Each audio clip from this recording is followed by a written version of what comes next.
এদিন নেতাজি ইন্ডোরে বাংলার মুখ্যমন্ত্রী তথা তৃণমূল সুপ্রিমো মমতা বন্দ্যোপাধ্যায় কর্মীদের উদ্দেশ্যে চ্যালেঞ্জ ছুড়ে দিয়ে বলেন, মহারাষ্ট্রে বা দিল্লিতে কি করে বিজেপি সেখানকার যারা ক্ষমতায় ছিল তাদের হারিয়েছে সেটা তারা ধরতে পারিনি। এখন টার্গেট বাংলা, কিন্তু এখানে আমরা তাদের ধরব এবং যোগ্য জবাব দেব। মনে রাখবেন, 2027 থেকে 2029-এর মধ্যে বিজেপির ক্ষমতা শেষ। এবং আপনারা এটাও মনে রাখবেন, অন্যরা লড়তে পারে না, কিন্তু বাংলা লড়তে পারে। আজকে মহারাষ্ট্রে হারিয়েছে কি করে? ওরা ধরতে পারেনি। আজকে দিল্লিতে হারিয়েছে কি করে? ওরা ধরতে পারেনি। ওরা বাংলাতেও শুরু করেছে।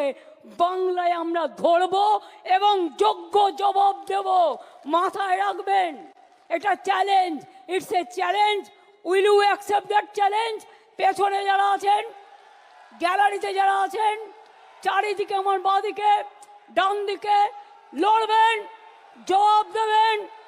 মনে রাখবেন, 2027 থেকে 29-এর মধ্যে বিজেপির ক্ষমতা শেষ। কাজেই ওদের বিরুদ্ধে যা যা করার, বাংলাকে ওরা টার্গেট করেছে, তার কারণ অন্য কেউ লড়তে পারে না, বাংলা লড়তে পারে। পানাগড়ে সুতন্দ্রা চট্টোপাধ্যায়ের মৃত্যুর ঘটনা 4 দিনের মাথায় গ্রেপ্তার অভিযুক্ত গাড়ির চালক তথা মালিক বাবলু যাদব। এটা জানার পরেই সাংবাদিকদের মুখোমুখি হলেন সুতন্দ্রার মা। বাবলু যাদব গ্রেপ্তার হয়েছে, খুবই ভালো কথা, কিন্তু আরো যারা ছিলেন তাদেরকেও তো গ্রেপ্তারি করা দরকার। উনি তো গাড়িতে একা ছিলেন না, আরো যারা ছিলেন তাদেরকেও গ্রেপ্তার করা হোক, তাদেরও বয়ান রেকর্ড করা হোক, তাদের মানে কি হয়েছে আসল ঘটনাটা সবাইকে মানে কি বলবো ধরে নিয়ে তাদের মুখের কথা শুনে একটা স্বচ্ছ জায়গায় আসুন। কয়েকদিন তো হয়েই গেল। আর একই কথা বলছি আমি, যে সবাইকে 10 জনের মধ্যে যে 9 জন আছে কি যাই হোক, ওই গাড়িতে কজন ছিল আমি ঠিক প্রপার জানি না, যে কজনই থাকুক, দুটো গাড়ির যতজন আছে সবাইকে কাস্টাডিতে নিয়ে তাদের থেকে স্বচ্ছ কি ঘটনাটা ঘটেছে সেটাকে সামনে আনুন, এবং কে দোষী সেটাকে বার করে সেটা বিচার করা হোক। যদি এখনো পর্যন্ত গ্রেপ্তার হয়ে থাকে, হয়তো 1%ও এগিয়েছে। বাকি সঙ্গীদেরকে তাদেরকে ধরুক, তাদেরকে জিজ্ঞাসাবাদ করুক, যেভাবে আমাদের গাড়ির সবাইকে জিজ্ঞাসাবাদ করা হচ্ছে তাদেরকেও জিজ্ঞাসাবাদ করা হোক।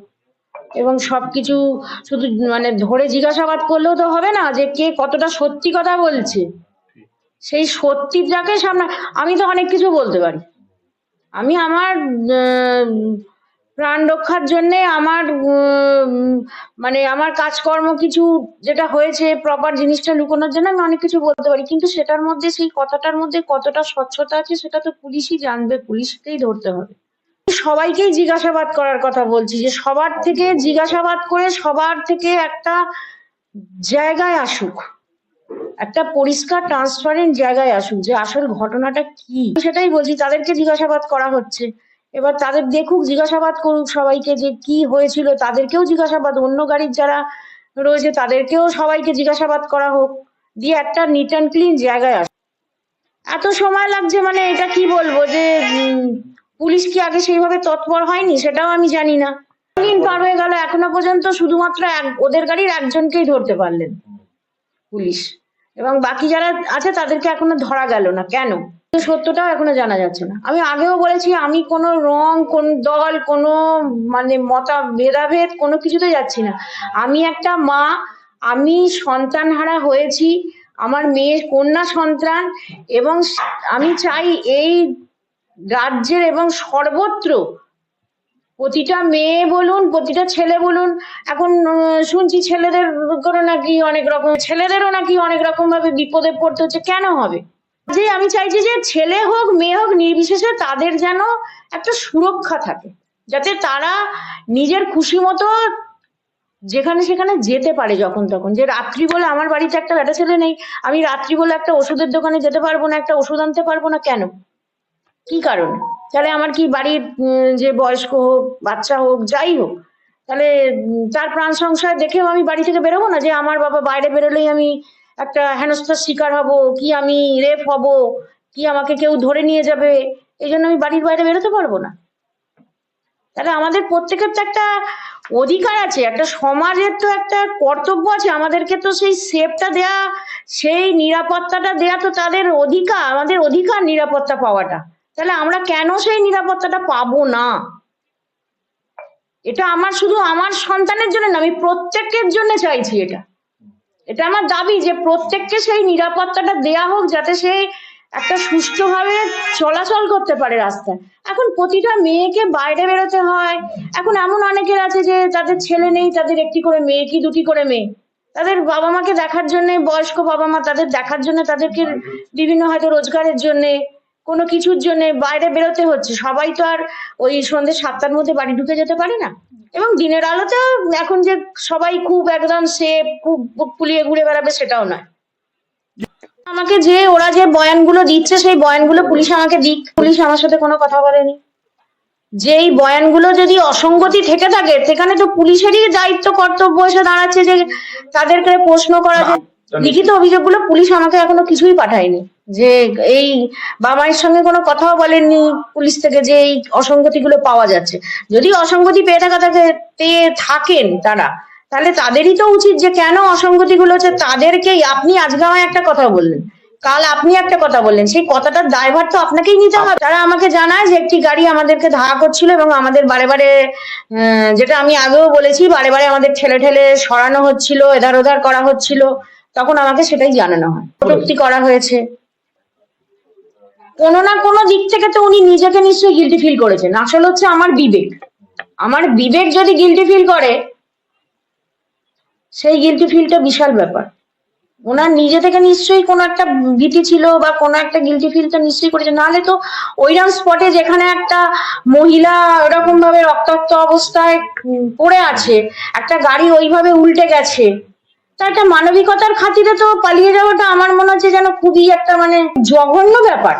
সেখানে আমি তো যদি কোনো রকম আমার যদি কোনো দোষ না থাকে, তাহলে আমি পালাবো না। এদিন ওভারহেডের তার ছিঁড়ে যাওয়ায় সকাল থেকেই ব্যান্ডেল স্টেশনে যাত্রী ভিড় বাড়তে শুরু করেছিল। তারই মাঝখানে টিকিট কাটাকে কেন্দ্র করে উত্তাল হয়ে উঠল ব্যান্ডেল স্টেশনের টিকিট কাউন্টার। এদিন ঘটনা প্রসঙ্গে জানা গেছে, জনা পাঁচেক দুষ্কৃতী মদ্যপ অবস্থায় 1 নম্বর কাউন্টার থেকে টিকিট কাটতে আসে। সেই সময় তাদের জানানো হয় যে কাউন্টারে টিকিটের রোল বদলানো হচ্ছে, পাশের কাউন্টার থেকে যেন তারা টিকিট কেটে নেয়। কিন্তু তারা সে কথা না শুনে কাউন্টারে হামলা চালায়, জানলার কাঁচ ভেঙে দিয়ে কর্মীদের ভেতরে ঢুকে মারধরেরও চেষ্টা করে। সেই সময় এক আরপিএফ কর্মী বিষয়টি দেখতে পেয়ে সেখানে এসে পরিস্থিতি সামাল দেওয়ার চেষ্টা করতে গেলে তাকেও মারধর করে মদ্যপ যুবকরা। পরে সেই ঘটনার ভিডিও করতে থাকা রেলকর্মীর মোবাইল ফোনটিও তারা কেড়ে নিতে যান। পরে অবশ্য রেল পুলিশ এই ঘটনায় 2 জনকে আটক করেছে। এই মুহূর্তে নিরাপত্তাহীনতায় ভুগতে থাকা সেই সময় ওই কাউন্টারে কর্মরত রেলের এক কর্মী আমাদের জানান, ঘটনাটা হয়েছিল এখানে প্রচুর লাইন ছিল। আজকে সকালবেলা থেকে সমস্যা চলছিল ট্রেনে, আমাদের টিকিট শেষ হয়ে যায় এবং তখন টিকিট রোল চেঞ্জ হয়েছিল। সেই সময় পাশ থেকে ওরা 4-5 জন ছেলে বাকি প্যাসেঞ্জারকে সরিয়ে টিকিট নেওয়ার জন্য জোরজুলুম করতে থাকে। তখন ওনাকে বলা হয় যে আপনারা ওয়েট করুন, পাশের এই প্যাসেঞ্জার বলে আপনারা থামুন, আপনারা লাইনে দাঁড়ান, তারপর টিকিট পাবেন। যে আমাদের ভেতর থেকে বড়বাবু এসে বলে যে তোমরা তাড়াহুড়ো করো না, দরকার হলে তাড়াহুড়ো থাকলে পাশের কাউন্টার থেকে তোমরা টিকিট নিয়ে নাও। কিন্তু ওরা রাগের মধ্যে অকথ্য ভাষায় গালাগাল করতে থাকে। বয়স্ক এখানে আমাদের স্টাফ ছিল, রেলওয়ে কর্মচারী, আমাদের বয়স্ক স্টাফ রয়েছে, তাকে অকথ্য ভাষায় গালাগাল করতে থাকে। দিয়ে এসে আরও 2-3 জন এসে এখানে এসে হাত দিয়ে মেরে কাঁচ ভেঙে দেয় এবং ভেতরে ঢুকে আমাদের আক্রমণ করতে চায়। 4-5 জন ছিল এরকম লোক। হ্যাঁ, ওরা ইন্টারফিয়ারের অবস্থায় আমরা আশা করছি ইন্টারফিয়ার নাহলে এরকম ওরা করতে পারে। আরপিএফ আছে, আরপিএফকে ধরে এখানে আমাদের চোখের সামনে প্রচন্ড মারপিট করা হয়, রক্ত পড়ে আছে। আরপিএফের জামা প্যান্ট ছিঁড়ে দিয়ে আরপিএফকে মারধর করা হয় আমাদের চোখের সামনে।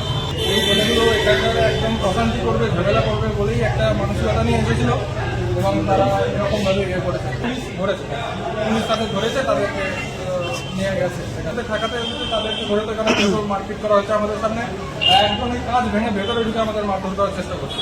এদিন সকালে 37820 ডাউন বর্ধমান লোকাল যাওয়ার সময় ব্যান্ডেল এবং হুগলি স্টেশনের মাঝে প্যান্টোগ্রাফ ভেঙে গিয়ে ওভারহেডের তার ছিঁড়ে যাওয়ায় রেল চলাচলে বিঘ্ন ঘটে।